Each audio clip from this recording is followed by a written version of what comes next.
talking today with Mr. Adrian Sytsma of Jenison, Michigan. The interviewer is James Smither of the Grand Valley State University Veterans History Project. Now, Mr. Sytsma, can you begin by giving us some background on yourself? To start with, where and when were you born?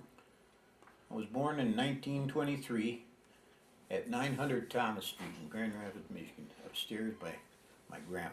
All right. And that was in 1923, February 10. And then later we moved to Baxter Street. My father bought a house on Baxter Street, which was a pretty nice neighborhood in those days, in the 20s. And so I lived there until I went into service. And when I got out of the service, shortly after that, then I got married. After I was gone for about 3 years and 3 months, something like that. Okay. Let's back up a little bit again. What kind of work did your father do? He was a cement finisher.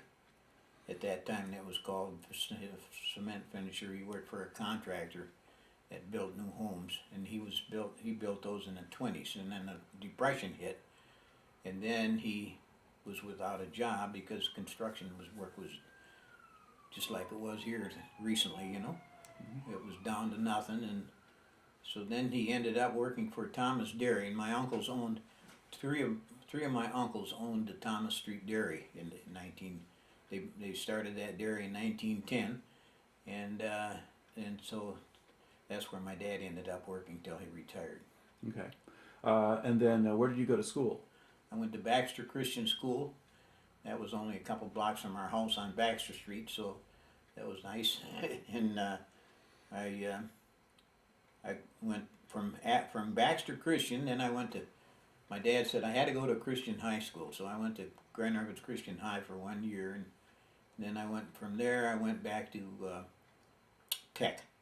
My two brother-in-laws, they got on my side, and they said to my dad, you better let him go to Tech High School, because that was a public school, but it was a school that I could learn a trade, and I wanted to become a die maker, and so I went there to Tech High School and learned some machine operations that took place in tool rooms. Okay. So, now, when you were at Tech High School, did you get kind of regular classroom courses too? Or? Oh yeah.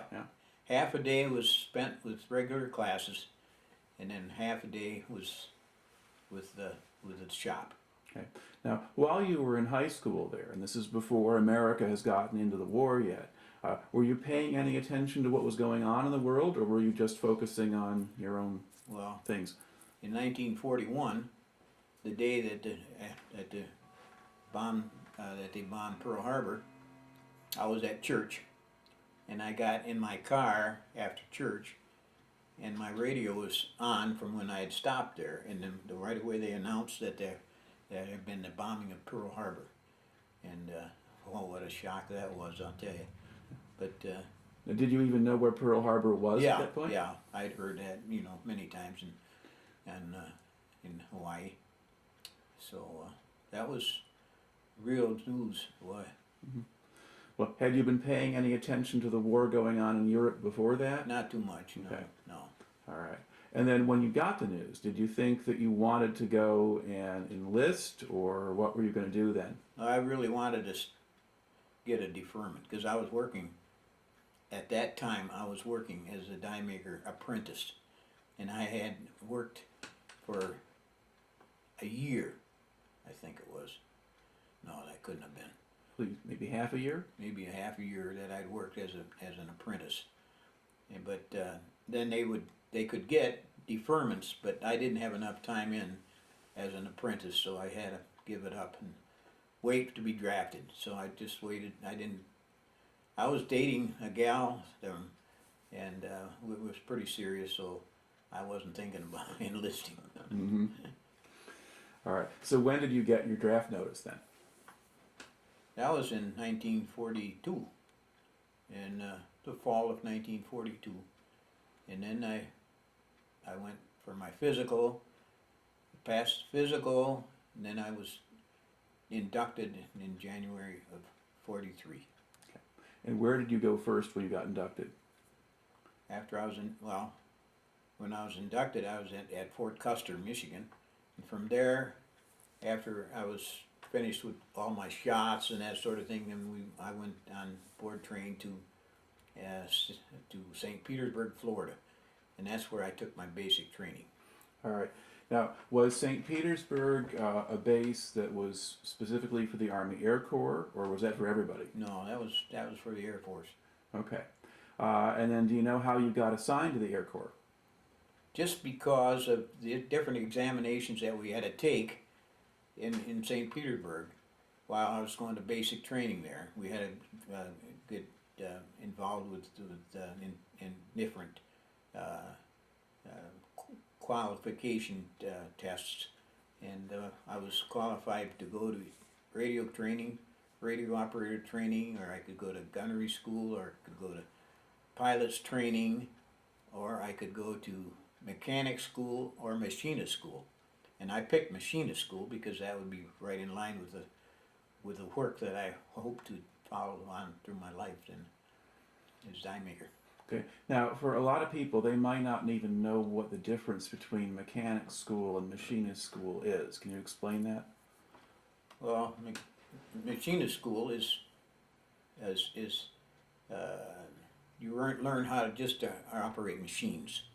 You don't do any die making, you don't do anything like that, or you don't do any mechanical work. But then mechanic school would be what I went for, and that was for B-17s at that time, because B-29s were not even in production yet at that time yet. Would the mechanics repair things then? And Mechanics prepared to repair the engines in the whole planes. Mm-hmm. Yeah. Okay. Because a moment ago you had said that you had gone for machinist school rather than mechanic school. Yes. Okay. Because I would rather have been a machinist. Okay. Mm-hmm. And then That was a separate Right. part of the Air Force. Okay. Now describe a little bit what the basic training was like down in St. Petersburg. Of course, I hadn't been in the service very long, and it was kind of rough. Like everybody else went through that first period of time in their life when they had to go to take basic training, you know. And boy, I'll tell you, them guys had their own ideas on things, and you knew they weren't right, but yet you had to follow what they said. You know, the discipline was just. At the time, I thought, boy, they ought to put some of these guys that are running out of, on the streets and doing all kinds of bad things. They ought to put them guys in basic training for about 2 months, or for a period of time to get them to learn discipline, and that's what we really learned. Okay. Did they give you much physical training? Oh, every day, yeah. We had physical training every day for an hour, and then we had to also go on bivouac. We had to go to overnight, and marching and running 3 miles or 4 miles at a time, and so that was quite a experience too. Okay.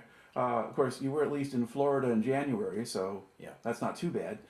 No, the only thing is it got cold as ever at night when that year that I was there. It was awful cold at night, but the days were really warm. Yep. All right. And it was 18 below zero at Fort Custer. When I left Fort Custer, it was 18 below.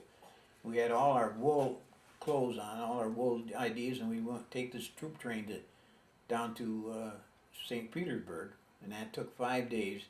You couldn't have a shower in that length of time. You couldn't change clothes. You had to wear that same old woolen clothes. And then we got into St. Petersburg on a Saturday afternoon. We left on Monday, left Battle Creek on Monday morning. It was 18 below, and the train came right on the base, picked us up, and we took off for Detroit. Had to pick up a load of guys in Detroit, and then we went on down to St. Petersburg.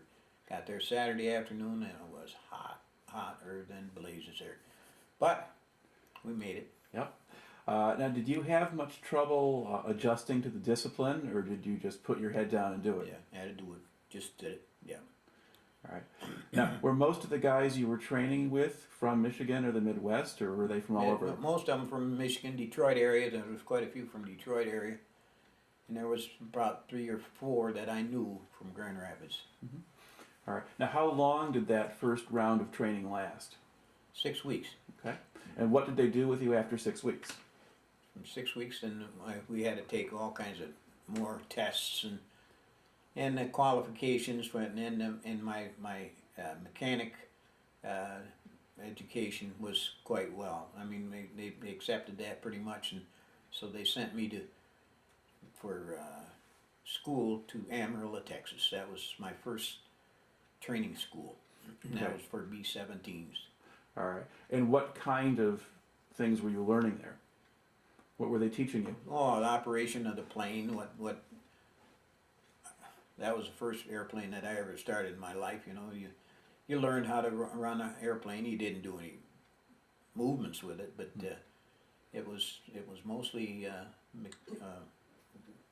trying to get familiar with the operation of an airplane. That's about what it amounted to. Okay. Now, did they have classroom sessions? Yes. Yeah. Mhm. So you sort of learned. Yeah. Did they Books. We had textbooks on B-17s, and we were supposed to study that, and we had civilian instructors in school, and so And how long did that stage of training last? that one in Amarillo, Texas. That was approximately 2.5 months. Okay. Now, was life a little bit was there less discipline or less emphasis on discipline when you got to training school? Oh, this was much. We were a lot freer to be there when we were there. Yeah. And did you get much of a chance to go off the base, or did Oh you yeah, just? we could do that at night.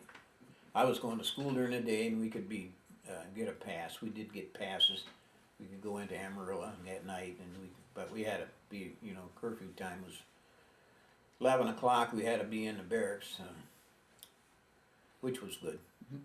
I don't know. Was there much going on in Amarillo? I mean, North Texas is not. Not Really not exciting. not an awful lot. Yeah. I was always, my girlfriend and I, we were like roller skating real well. We did a lot of roller skating when we were dating. And when I got there to Amarillo, there was not a good rink. But then later on, some of the bases that I was at, I could fill in. Okay. Now you get through your 2.5 months in Amarillo. Yeah, Now, do they pack you up and move you again? yeah. And then they had graduation exercises, just like school. You get a diploma, and I didn't get my diploma. And there was a couple other guys beside me that didn't get their diploma. We wondered what was going on. Well, then after the other guys were discharged from that meeting, we were notified that we were going to go on special orders to Seattle, Washington, because they were beginning a B-29 school in Seattle at Boeing Aircraft Factory. So that's where we went, and that's where I went, and I was there about 6 months. So Okay. Well, tell me a little bit about that experience. You get up to Seattle. Yeah. How far along were they with the B-29 program when you got there? they had a model. They had one single model plane, and we did get to see one while I was going to school there. One morning the instructor said, well, today we're going to see our first B-29. There's one going to be landing here this afternoon. So that afternoon we walked out to the hangar, sat down alongside the hangar and waited till that plane came in, and what a monster that was compared to a B-17. Oh, it was really something.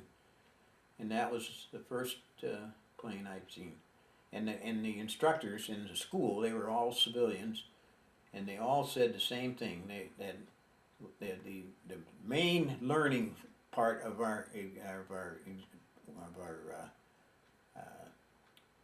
work exam, or what we had to learn to work on these planes was going to be working by experience, not out of the book. And so then, we did go to a place from there.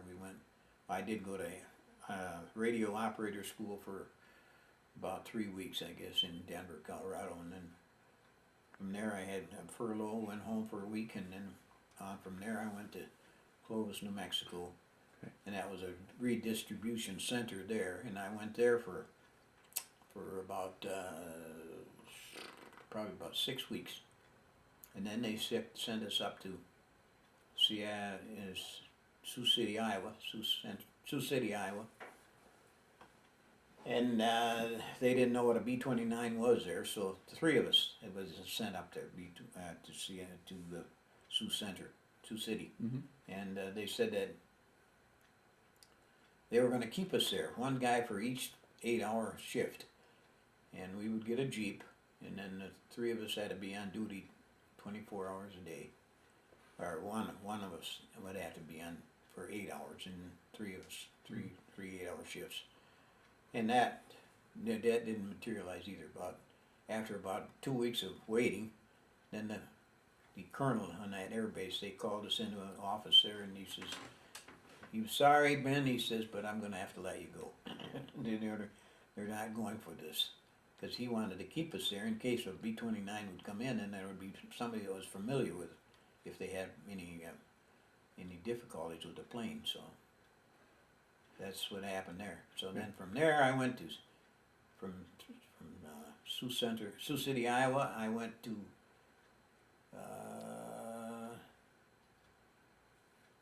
what was that? Not Clovis, New Mexico. No, that was in the past. I went to Go to Nebraska next. Next was Kansas, Salina, Kansas. Okay. And then I worked on B-24s there. They had a whole shipment of guys coming in from the Pacific that had been working on they had been bombing with 24s. And then they had those 24s there, and that's what these soldiers were working on, B-24s. And we worked along with them, and that's where we really learned the operation of a B-20, of an airplane. Okay. Now I want to back up a little bit to some of these earlier stages that you went through pretty quickly. To go back to Seattle, for instance, was Seattle a more interesting place to stay than Amarillo was? Oh yeah. Okay. Oh yeah, by far. What did Seattle have to offer in those days, or what was going on there? They had Seattle, Washington, B-29 were being produced in Boeing aircraft factory, and I enjoyed, like I told you, I enjoyed roller skating, and there was a nice big rink in Seattle, and there was a church that I was real happy with in that town, which is quite a good, Seattle's a big city, so I was real happy to be part of that town for a while. All right, and then were you writing to your girlfriend at this point, or? Oh, yeah. Didn't miss a day, I don't think, and she didn't. So. Okay, and so you're going to bounce around these places. Okay, you get down to Salina, Kansas. You're working on B-24s. Yeah. What made that different, that experience? Because you said this is where you really learned how to. Well, naturally, any experience, hand-on experience is better than book experience, as far as I'm concerned.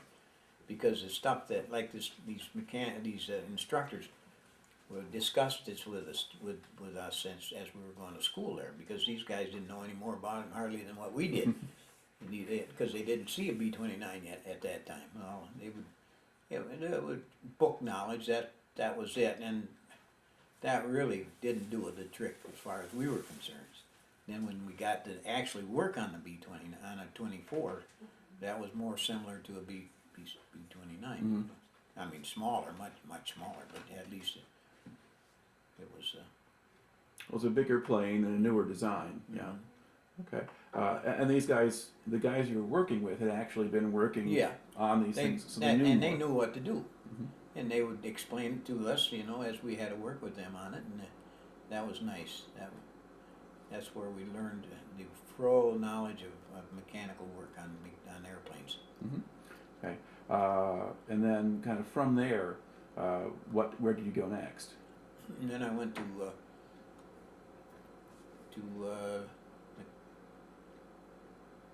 McCook, Nebraska. Okay. And there they were getting B-29s in. There was a lot of crews that were training to go overseas. Well, they had to have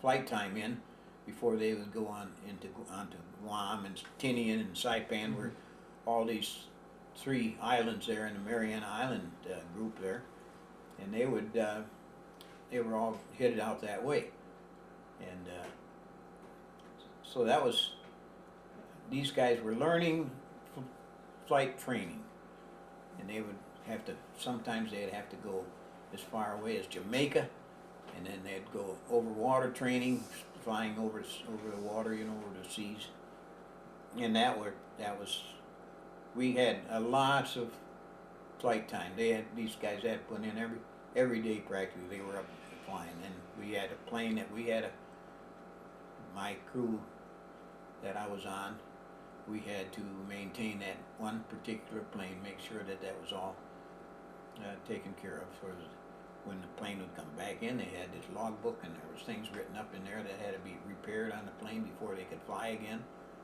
And so that was our job. Do you remember any particular kind of problem that kept coming up, or something that you had to keep fixing? Low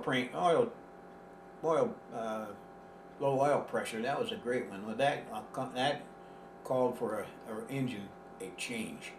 You couldn't repair an engine on a plane that had a low oil pressure. So then that would be something that they did in an air depot where they did nothing but rebuild engines.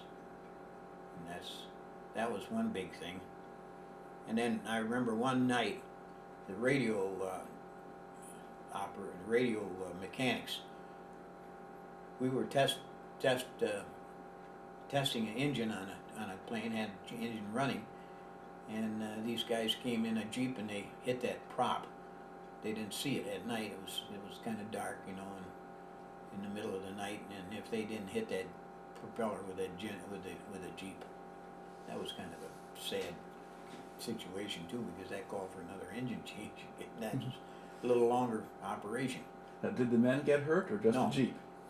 Jeep got hurt real bad, but the guys were okay. And it went in about almost to the cowl of the Jeep, but boy, what a mess! And so no time flat. You know, something can happen.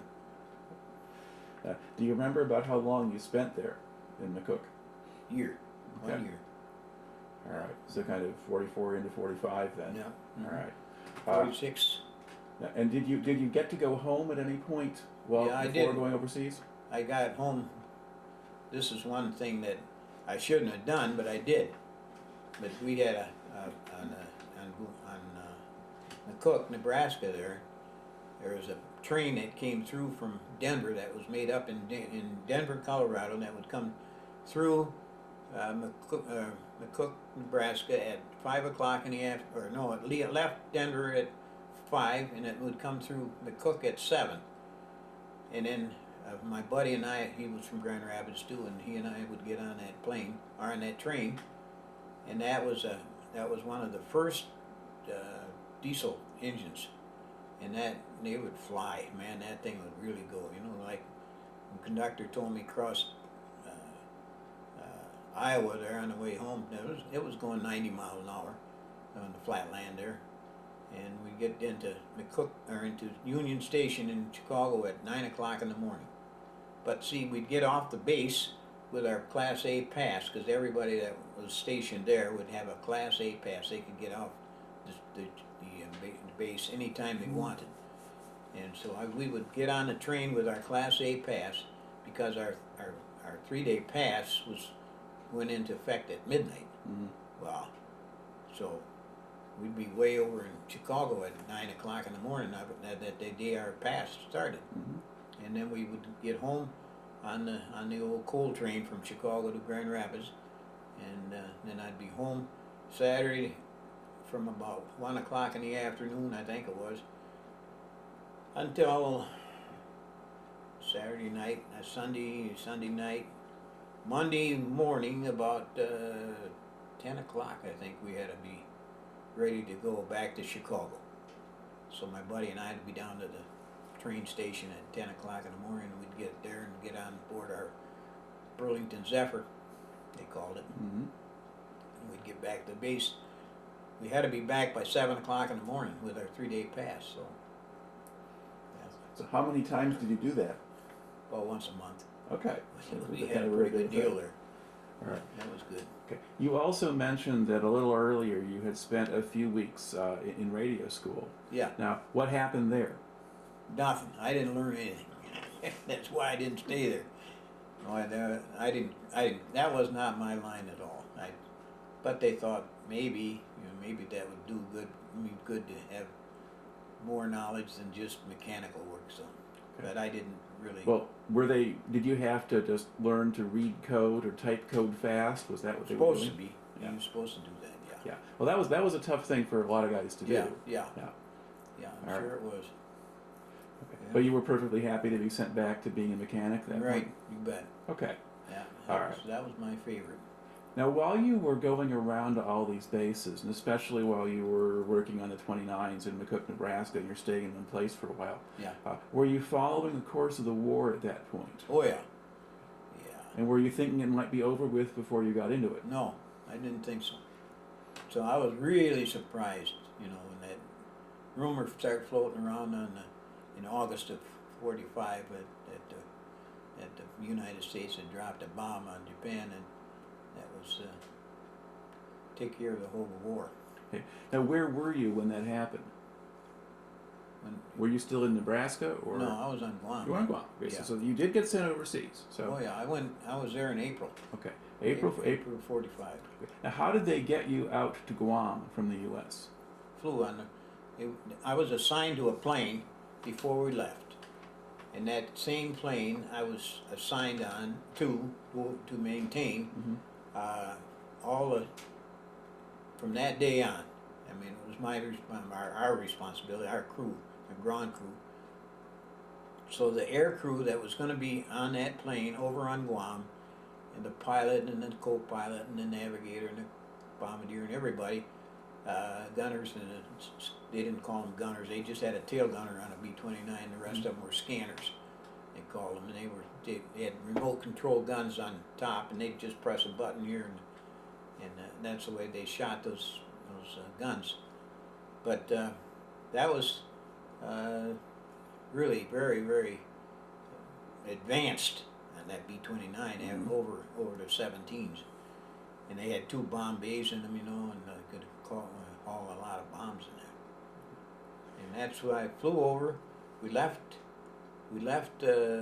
McCook, Nebraska. We got on board a train that took us to Wichita, Kansas.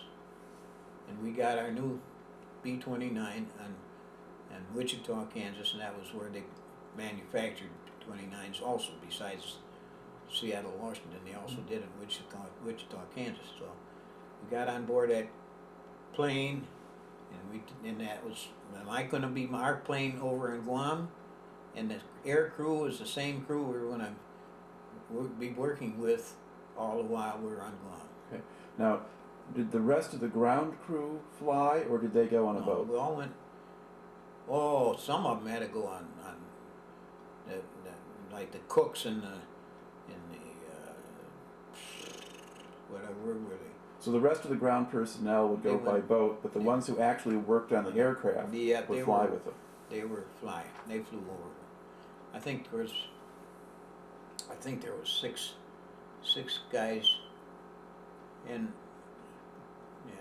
crew chief and 6 or 7 guys. I don't remember exactly, but they were the ones that were on the same crew all the while they were on Guam. Right. Mm-hmm. Okay. Now, was that your first time in an airplane, or had you done some flights already? I flew them before that. Yeah. Okay. Yeah. Now, let's see. They fly you. You fly from McCook. Now, where do you Well, stop along the way? well, Or fly from Wichita, rather. From Wichita, where do you go? No, this was at Wichita, Kansas. Right. That's where we got our plane, Right. and we flew from there to California. It was I can't think what the name of that town was. San Pedro, I think it was. Mm-hmm. San Pedro, California. And we stayed there Saturday night and Sunday, and then Sunday night at midnight we left, and we were going to fly to Hawaii. So we left San Pedro, California at midnight, and then we slept on the plane. Of course, the B-29 had this tunnel about that big around, you know, all the way from the front compartment to the rear compartment. That was compressor had pressurized system on that 29, which was a wonderful thing too, you know, because these other planes you had to wear masks all the time, oxygen mask, and the 29s they didn't have to have that. Well, the only one that wore a mask was the tail gunner. He was not in a pressurized compartment. But anyway, we got to California and we had a day there. We could stay there, and then at, let's see it, I think it was midnight again. We left. No, 8 o'clock in the morning. We left California or Hawaii, Yeah. and we got to Kwajalein that day around 4 o'clock in the afternoon, I think it was. And that Kwajalein was an island just for refueling planes. They had a runway, and a B-29 needed at least a mile-long runway. And a B-29 had 2 bomb bays in it, and they had 2 spare engines mounted on special racks that they had built to carry them engines in the compartment, in the bomb bay compartments. So that worked out real nice. That they had 2 spare engines, you know, when they got there. That was nice because, yeah, there was problems with the engines. But then we got to Kwajalein, like I say, and then the next morning at 8 o'clock we left there and we went to Guam. All right. And what was the setup at Guam? What? They had new barracks built when we got there. Like maybe I didn't say this, but when we landed there, they had just finished resurfacing the runway, blacktop the runway. It was a brand new runway, and it just been built. And we landed on there, but the rest of the taxi strip, when you took just about the whole length of the runway to stop the plane, you know, because that had a full load on it, 2 of them 2 engines in there. So that would, then you turn around and they come back here along the taxi strip, and that was just coral. It hadn't been blacktop yet. And then that's where we were, where they stopped. That was where our barracks were. And there was jungle. It was just a jungle, thick jungle between the taxi strip and our barracks. But then later on, they did the Seabees came in there and they cleared a path through the jungle for us to walk from our barracks directly to the taxi strip, to our revetments where our planes were parked. All right. Now, what unit were you with at that point? What was the which bomb group were you part of? That was the one that we was. Yeah. So there's the 331st Bomb Group. Yeah. And then 357 Bomb Squadron. Right. Uh-huh. Right. Okay. And then in the squadron, how many aircraft did you have? I think there was 9 of them. You said. Well, that off camera we were talking about it, but Yeah. I just wanted it on camera. Yeah. Okay. So you got 9 aircraft. Yeah. And then the revetments, was that 1 per plane or were 3 planes? There was 3 revetments for each squadron. And then there was 1 parked here, 1 here, and 1 here. And we'd all could work on our planes in them 1 revetment. And then next revetment had 3 more. Right. And the 3rd revetment had 3 more. So that's where this 9 planes were parked. Right. And were your barracks right next to the runway, or were you some ways away? Taxi strip, and then I said too, the jungle, there was probably from here, oh man, to the cemetery, away from our taxi strip or revetment, and that was where our barracks were. Okay. Now, were there still Japanese soldiers on the island? There were, but they were living in caves. And I had one little experience there. One night we were in chow line and headed for the chow hall, and somebody said, "Guys, a couple of guys over there." Yeah, they were in American uniforms, but they looked like they were Japanese. Come to find out, somebody went in and talked to somebody. They must have called the MPs or something, and it wasn't long, and they were there and picking them up. There were 2 guys that had found somebody's bodies with American uniforms on, of course, And they were living in caves yet. Now, did you get much of a chance to kind of go around the island, or did you just stay by the airstrip? No, we could go. We could. Every Sunday, I went. Well, three of us guys went to Lagana. That was a bigger city on the south side of the island, and we would go to church down there on Sunday afternoons, and that was a good day for us, you know. But we had to put on our day on Sunday too, of course, naturally. But that was we could go down there, and there was one guy that was a doctor that was also went there to that church, chapel that we went to down there, and then he would pick us up with his Jeep, and we could get down there and back with him. Now, how much of an effort was the military making to sort of provide good facilities for you there? I mean, did they have regular food, or were you on sea rations, or? No, we had good food. We had a big mess hall there, and they had good cooks, and they did a fine job of keeping us well fed. All right. And did they keep you entertained? Did you have the USO Well, there? They had every once in a month, maybe once in 2 weeks, they would have a dance in the mess hall, and they would get girls from these little villages. These villages were off limits to the soldiers. They could not go there, but they would get them girls up there, and then to bring them back at 11 o'clock at night. And so that was kind of entertainment for some. They had good movies. They had a what do you call it? A kind of a place there where they could show movies in the jungle. They had it cleared away had seats put in there, or benches. Kind of an outdoor theater? Yeah. Okay. It wouldn't be a drive-in though, because you couldn't come in the Jeeps. No. All right.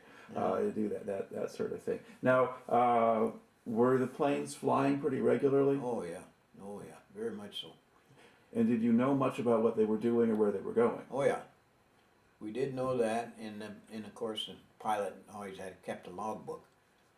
But when they flew from Guam, they'd take off. Our planes all took off at 5 o'clock in the afternoon, and they'd get up there at the level that they were going to fly at, and then they would have a PBY, which was a Navy plane, come and circle around, keep circling around here until all of our planes were up and in the air and okay.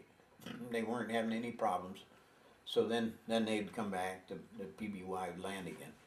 But that was the way they did. But most generally, every afternoon at 5 o'clock, our planes would line up on the taxi strip, and that taxi strip would be loaded with 29s, almost like bumper to bumper in a car, but in the plane they were right the nose to the tail end of the planes.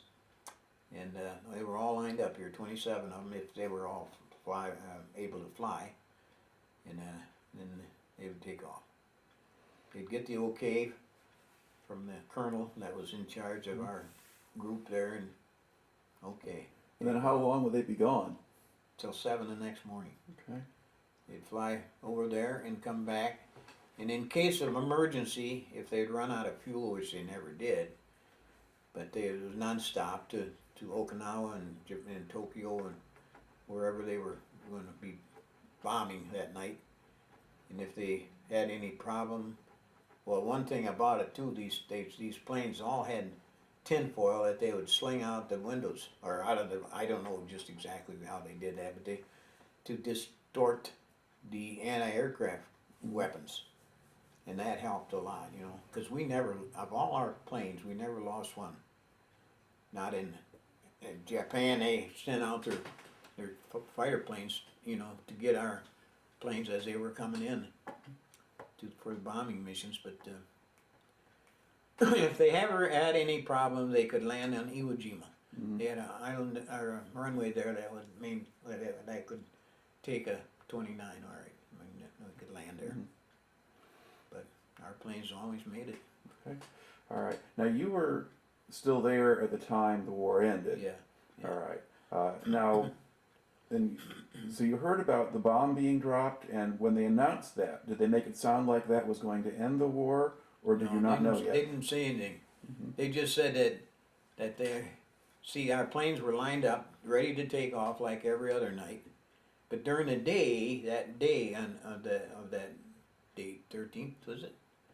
13th of August. Anyway, then the rumor floated around that the United States had dropped a bomb on Japan that would end the war. That's what that was their prediction. And but then they did. The colonel came through there and he waved his arms to cut the engines because all these planes were sitting there idling, and then these guys would they shut the engines down, and then they waited and waited and waited. We thought, well, what's going to happen? Is that true? That must be true that they did have that happen there in Japan. Well, then they said that was okay. They would we could.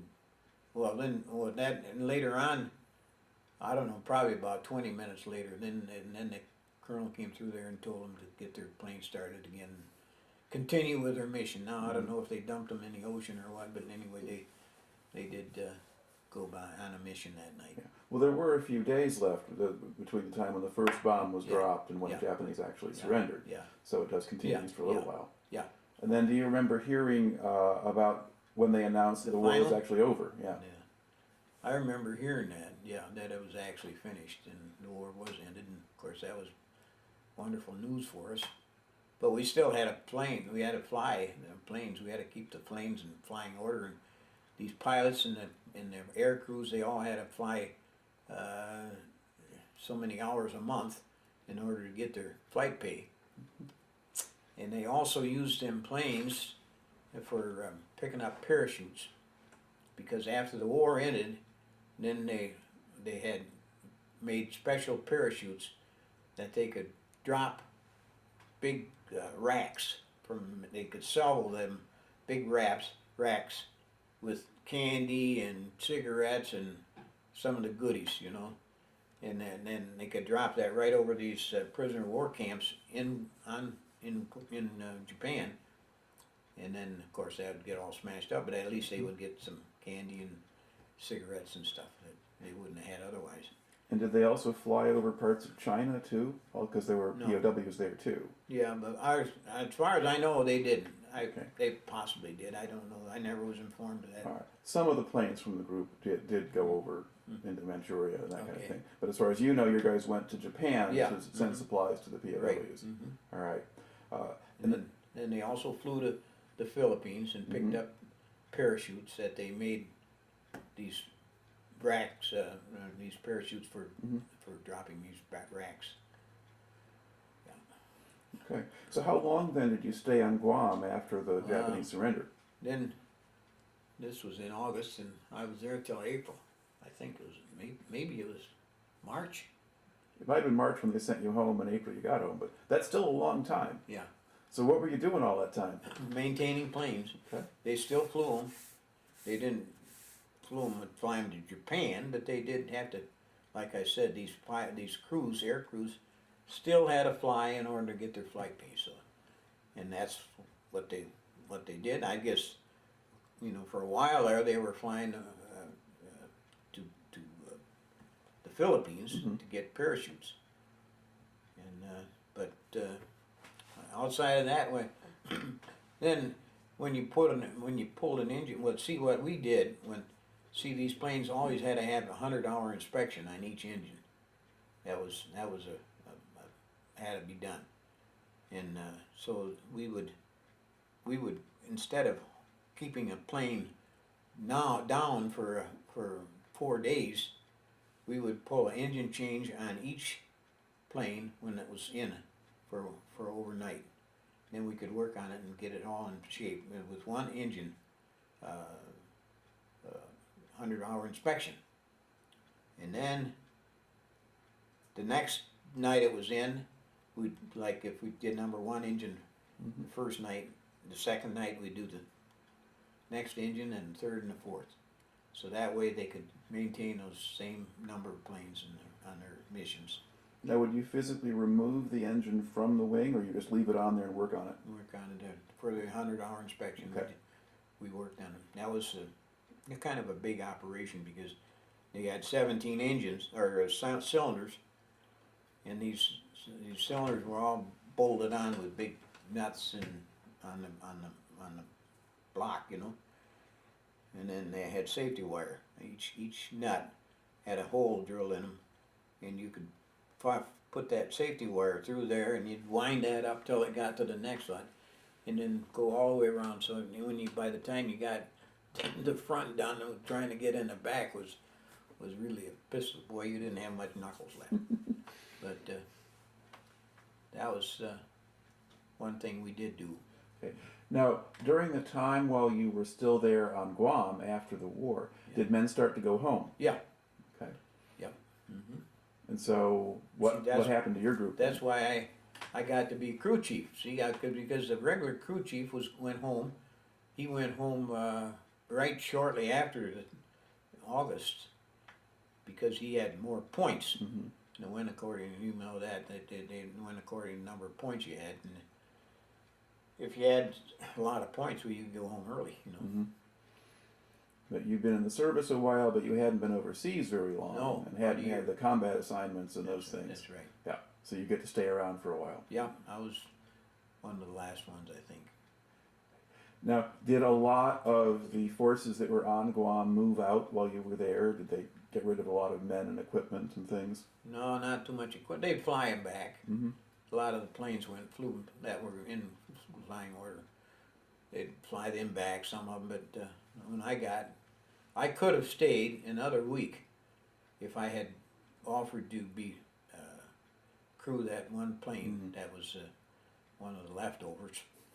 But see, what happened, they would continue sending new planes, replacements, over to Guam for us, but we didn't need them because our planes were never damaged. Mm-hmm. And they got some holes shot in them, and then the tin benders would come over there and would put patches on them and still maintain them. That way, you know, they'd still fly missions. There was nothing wrong with the engines or anything. So that worked pretty good, but yeah, that was the way it Right. ended up. And then how did you find out when you were going home? Well, that 1 week there, that was like in April, or I didn't know exactly. I didn't have any idea first before this. Maybe a week before, that's the first I heard of it. I was going to go to Tinian or to Saipan.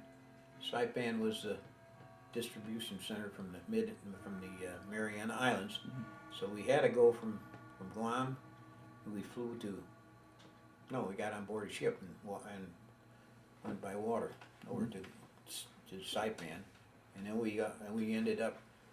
I was there for about a week, and then when time came, then I got on board an APA, and we went back to the States. Okay, what is an 2 weeks. APA? Assault personnel attack. Okay, so a transport ship. Yeah. But a military transport. Well, it was converted into a transport Mm-hmm. because it was more and more need for it, you know. Right. And so then I don't know how many we had on board that thing, but oh man, packed in there like sardines, you know. Now, was that the first time you'd been on an ocean trip like that? Or had you been on, had they shipped you anywhere else on a No. boat before? Mm-mm. No. Okay. That was the first ship that I was on. And what was that trip like? That was wasn't too pleasant as far as I was concerned. There's too many guys on there. You know, we had they had little compartments. They had 3 bunks on each side of this little compartment, and that room was probably about from here to that wall wide. And so you had one here and one there, and a little bit of an aisleway in there. And then we would have all our barracks bags, and all our personal belongings were stacked in a corner, and that was not pleasant. I didn't like it, but nobody else did either. So Yeah. Well, was the weather calm at least? Was it a decent trip? well, we had a couple of days there where the old ship was just rocking back and forth, and that was kind of rough. And there was also a lot of shark following the ship because these KPs, they dumped their garbage overboard, you know, and boy, that attracted the sharks. Hmm. Yeah. How long did that trip take? 2 weeks. Okay. And where did they land you? California or Washington? Yeah, that was in California. San Pedro when we went, I remember that. And boy, I can't remember now where I ended up in coming back. But it was a bigger place in San Pedro, I know that. Could have been Long Beach or San Francisco or Los Angeles or San Diego for that matter. No, I don't think so. I don't recall them being there. Huh, I can't think Oh. of. But you didn't stay there very long though. You No. got to go on home. Mm-hmm. Now, where did you actually get discharged? Did you- Chinook Field in Chicago, or just north of Chicago. Okay. And so then you finally get back home, sort of April '46. What did you do once you got home? Well, then I was gonna. I liked working outdoors on these planes. You know, that was nice.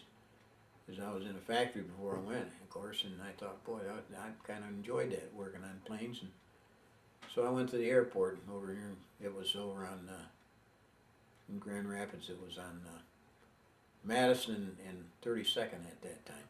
Small airport there, you know. And I inquired there about a job, and they said, well, they said they didn't have absolutely no openings at all for skies, but if I wanted to, I could go to Denver, Colorado. They had openings at their airport there.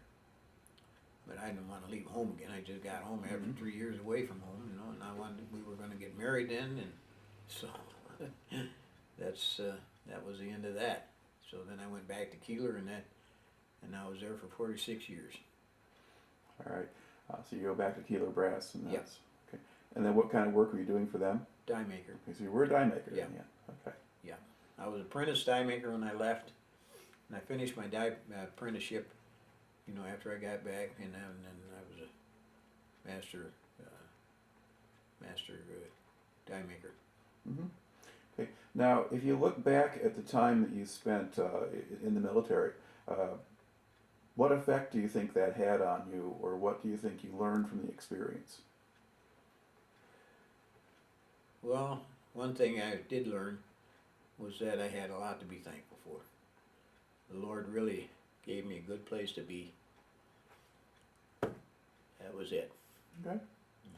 All right. Well, it makes for a good story, so thank you very much for taking the time to tell it to me. Okay, very good. Thank you very much for having me. All right.